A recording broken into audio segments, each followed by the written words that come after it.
ഈ ഒരു വീഡിയോ നിങ്ങളെല്ലാവരും അവസാനം വരെ കണ്ടു നോക്കുക കേട്ടോ. ഉടമസ്ഥൻ ഭക്ഷണം കഴിക്കുകയാണ്. ചിക്കനാണ് കേട്ടോ കഴിക്കുന്നത്. ഈ ചിക്കൻ കഴിക്കുമ്പോൾ അദ്ദേഹത്തിന്റെ പട്ടി അദ്ദേഹത്തോട് ആവശ്യപ്പെടുന്നുണ്ട്, എനിക്കും ചിക്കൻ വേണമെന്ന് പറഞ്ഞിട്ട്. പക്ഷെ അദ്ദേഹം പട്ടിക്ക് കൊടുക്കാതെ കഴിക്കുന്നുണ്ട്. പെട്ടെന്ന് പട്ടി പോയിട്ട് അദ്ദേഹത്തിനായിട്ട് ഡ്രിങ്ക്സ് എടുത്തിട്ട് വരികയാണ്. ഡ്രിങ്ക്സ് എടുത്തതിന്റെ നന്ദിയില് അദ്ദേഹം ഒരു പീസ് ചിക്കൻ പട്ടിക്ക് കൊടുക്കുകയാണ്. നമ്മൾ കരുതും ആ പട്ടി ഈ ചിക്കൻ പീസ് എടുത്തിട്ട് പോകുന്നത് ആ പട്ടിക്ക് കഴിക്കാനാണെന്നുള്ളത്. പക്ഷെ അങ്ങനല്ല. ആ ചിക്കൻ പീസ് എടുത്തിട്ട് പോയത് കാലങ്ങളോളം തന്റെ കൂടെ കളിച്ചു നടന്നിരുന്ന സുഹൃത്തിന്റെ കല്ലറയിലോട്ടായിരുന്നു. കൂടെ കളിച്ചു നടന്ന ആ സുഹൃത്ത് ഇന്നും ജീവിച്ചിരിപ്പുണ്ട് എന്നൊരു ചിന്താഗതിയില് ജീവിച്ചു പോവാണ് ഈ ഒരു പട്ടി.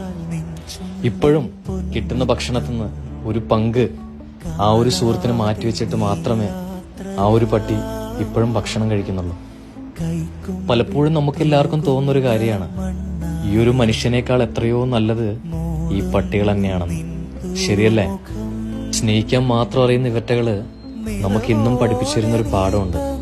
എന്താണെന്നല്ലേ? സ്നേഹം എന്ന പാഠം. ഇതിന്റെ സ്നേഹത്തിന്റെ തീവ്രത അത് പറഞ്ഞറിയിക്കാൻ പറ്റില്ല. എന്നും ആ ഓർമ്മയില് ആ ഒരു സുഹൃത്ത് എന്നും ഈ പട്ടിയുടെ കൂടെ തന്നെ കാണും.